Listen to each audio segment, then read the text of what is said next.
Assalamualaikum warahmatullahi wabarakatuh. Salam sejahtera untuk kita semua.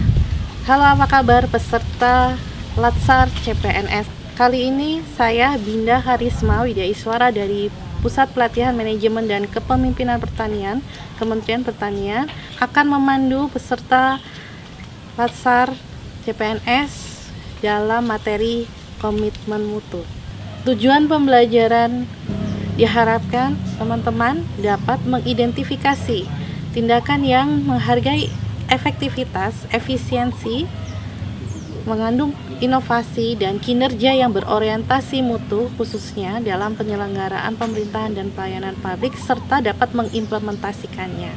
Di dalam komitmen mutu nanti akan terdiri dari 6 bab.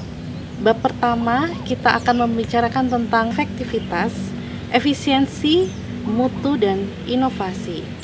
Efektivitas ini nanti akan berkaitan tentang pencapaian tujuan organisasi.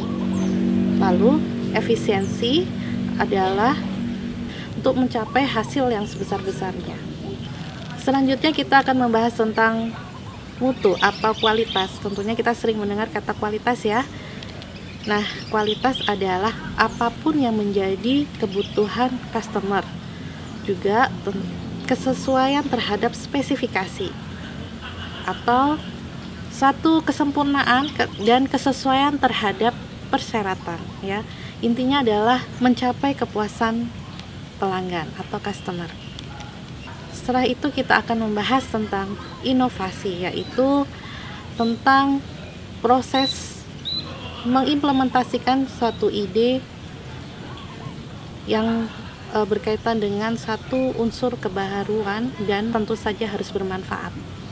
Menginjak ke bab 2, kita akan membahas tentang nilai-nilai dasar berorientasi mutu. Dalam bab 2 ini kita akan membahas tentang manajemen mutu, kemudian metode perbaikan mutu, nilai-nilai dasar berorientasi mutu, dan implementasi mutu dalam pelayanan publik.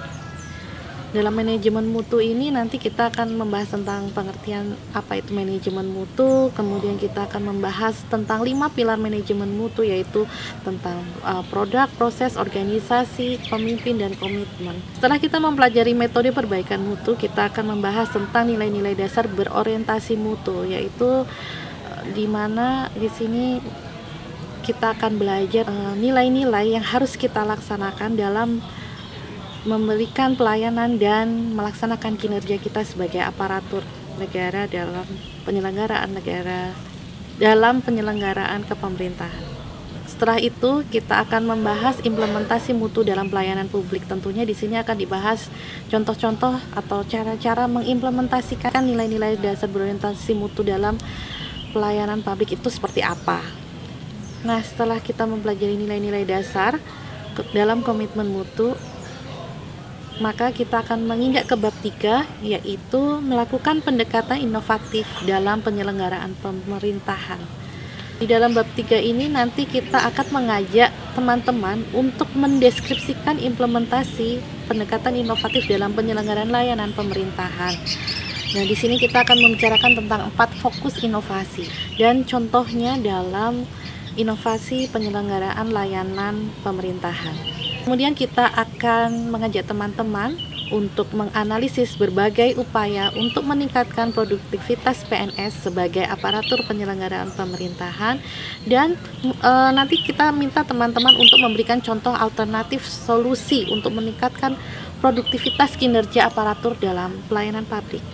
Selesai di bab 3, kita akan berangkat ke bab 4, yaitu membangun komitmen mutu dalam penyelenggaraan pemerintahan.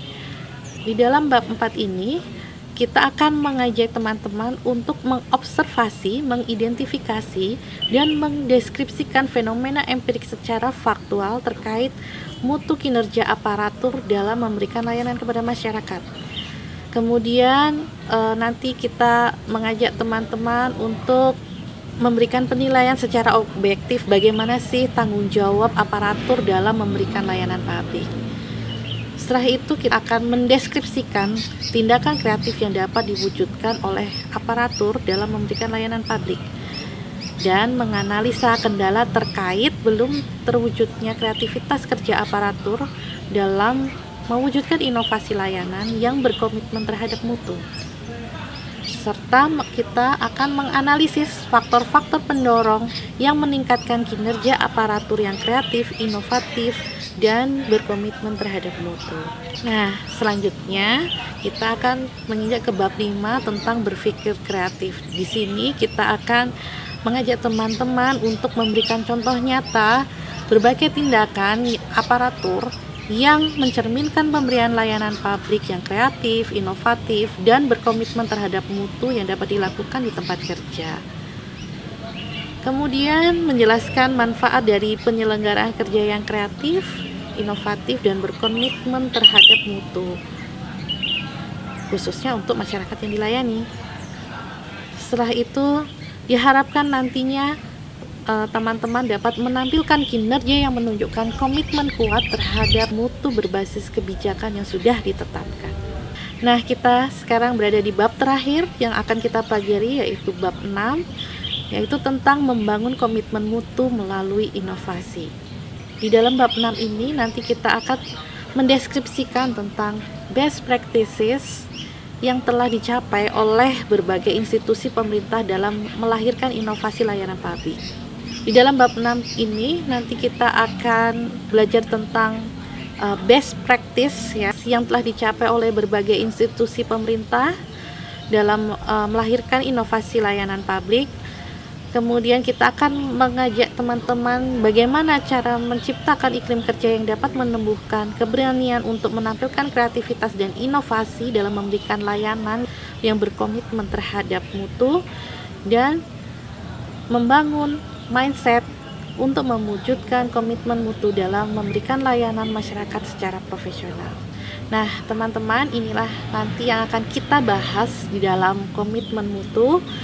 Selanjutnya, tugas teman-teman adalah mendownload modul yang sudah disediakan, kemudian membaca dan mempelajarinya, dan nanti kita akan melakukan diskusi secara kelompok dan melakukan tugas-tugas kelompok. Baik teman-teman, sampai berjumpa di kelas nanti, dan kami harapkan teman-teman sudah siap nanti berdiskusi dengan kami para pengajar komitmen mutu. Oke, selamat belajar dan semoga sukses. Sampai jumpa nanti di kelas. Akhir kata, wassalamualaikum warahmatullahi wabarakatuh.